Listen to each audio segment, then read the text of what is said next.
Okay, guys, let's have a look at the tree fern after several days of heat. And these fronds are unfurling at a phenomenal rate. Look at them now. They are just coming out like, well, they're giant fiddleheads. And also the flower spathes on this palm. So this is the first year that this palm is flowered. I planted it years ago, and you can see it's going to be a male by the looks of it. But this tree fern here, the Dicksonia antarctica, is looking like this. And you can see they're absolutely, you should never, one thing I was going to tell you, don't touch these things when they're unfurling. It can kind of turn them black.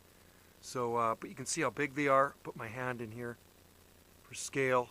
And what happens often is the hummingbirds take the, there's an ant on there.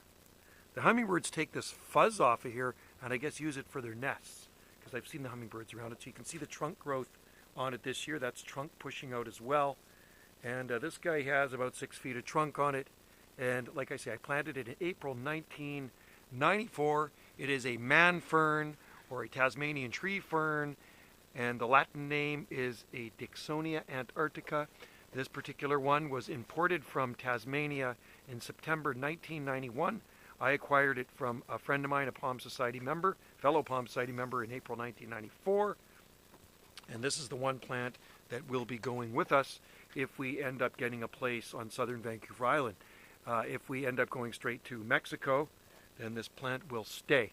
I'm not going to take it. But like I say, if we do get a place on Vancouver Island, southern Vancouver Island, then end up getting another place, smaller place in Mexico, well, this fern I will extract. It's going to be heavy, and I will take it with us and plant it at our new location. But it is a beauty, and it has sentimental value to it, to us, for us. It's a beautiful plant, and it is a real showpiece. It's growing in this alcove with this Trachycarpus fortunei palm. It's an absolutely beautiful specimen. And cold winter, you get a cold winter, you're going to lose the fronds on it, and that's what happened.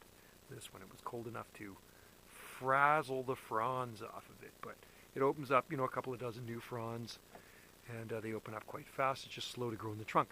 All right, thanks for watching. Stay tuned for more videos on this giant fern growing here on the Gulf Islands of Canada. Cheers.